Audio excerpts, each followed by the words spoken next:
তো বন্ধুরা, আমরা যারা অ্যান্ড্রয়েড মোবাইল ব্যবহার করে থাকি প্রত্যেকে জানি যে এর মধ্যে একটা ব্রাউজার থাকে যার নাম হচ্ছে ক্রোম ব্রাউজার। আর ক্রোম ব্রাউজার থেকে আমরা বেশিরভাগ ব্রাউজিং করে থাকি, বিভিন্ন রকম ওয়েবসাইট আমরা খুলে থাকি। তো আজকে সেই ক্রোম ব্রাউজারে কয়েকটা গোপন সেটিং দেখাবো যা দেখলে সত্যি আপনি অবাক হয়ে যাবেন। তার জন্য ভিডিওটি প্রথম থেকে শেষ পর্যন্ত দেখতে থাকুন। আর যদি ভালো লাগে তো লাইক কমেন্ট শেয়ার করুন এবং চ্যানেলটিকে সাবস্ক্রাইব করে রাখুন। তো আপনারা ক্রোম ব্রাউজারটাকে ওপেন করে নেবেন। তো আমি জাস্ট ওপেন করে রেখেছি। এবারে আমি যে লোগোটা রয়েছে লোগোটার উপরে ক্লিক করব। করার পরে এখানে নিচে দিয়ে চলে আসবো। আসার পরে এখানে দেখতে পাবেন এখানে প্রাইভেসি অ্যান্ড সিকিউরিটি রয়েছে, এর উপরে আপনাকে ক্লিক করতে হবে। ক্লিক করার পরে এখানে নিচের দিকে চলে আসবেন। Send A do not track request, এটাকে আপনি এনাবেল করে দেবেন। কারণ আমরা যা কিছু মোবাইলে কাজকর্মগুলো করে থাকি সেগুলো কিন্তু ক্রোম ব্রাউজার ব্যাকগ্রাউন্ডে কিন্তু এগুলোকে ট্র্যাক করতে থাকে, সেই কাজকর্মগুলোকে ট্র্যাক করতে থাকে। তো এখান থেকে আপনি ডু নট ট্র্যাক রিকোয়েস্ট এটাকে আপনি এনাবেল করে দেবেন। এটি ছিল প্রথম সেটিং। এবারে বন্ধুরা এখান থেকে নিচে দিয়ে চলে আসবেন। আসার পর সেভ ব্রাউজিং রয়েছে, এখানে ক্লিক করবেন। করার পরে এখানে আপনার এনহ্যান্স প্রোটেকশান থাকবে, তো এখান থেকে আপনি স্ট্যান্ডার্ড প্রোটেকশান করে নেবেন। নিলে কিন্তু আপনার কী সুবিধা হবে না, যখন আপনি কোনো থার্ড পার্টি ওয়েবসাইটে কাজ করতে যাবেন বা কোনো হ্যাকারের ওয়েবসাইটে কাজ করতে যাবেন তখন কিন্তু আপনাকে ওয়ার্নিং দেবে মোবাইল বা ক্রোম ব্রাউজার আপনাকে ওয়ার্নিং দেবে। এটি ছিল 2 নম্বর সেটিং। এবার এখান থেকে ব্যাকে চলে আসবো।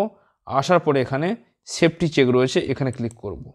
করার পরে এবারে চেক নাও রয়েছে, এখানে ক্লিক করে দেখে নেব আমাদের মোবাইলটা ঠিক রয়েছে কি না। এখানে সেভ ব্রাউজিং ওকে ঠিক রয়েছে, আপডেটও ঠিক রয়েছে।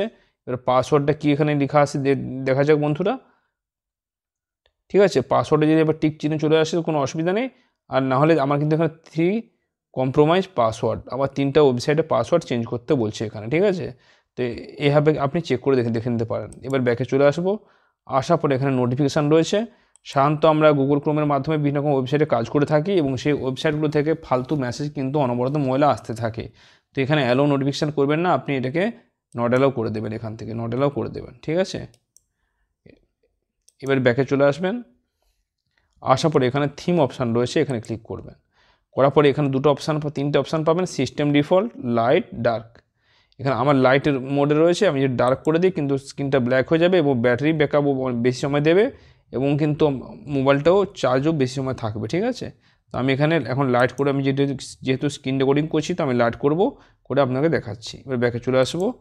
আসার পরে এখান থেকে নিচের দিকে চলে আসবো। আসার পরে অ্যাক্সেসিবিলিটি রয়েছে, এখানে ক্লিক করব।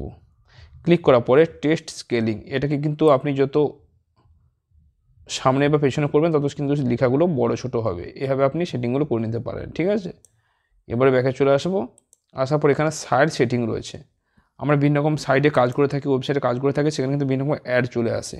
তাই সেই অ্যাডটাকে এখান থেকে আপনি বন্ধ করতে পারবেন।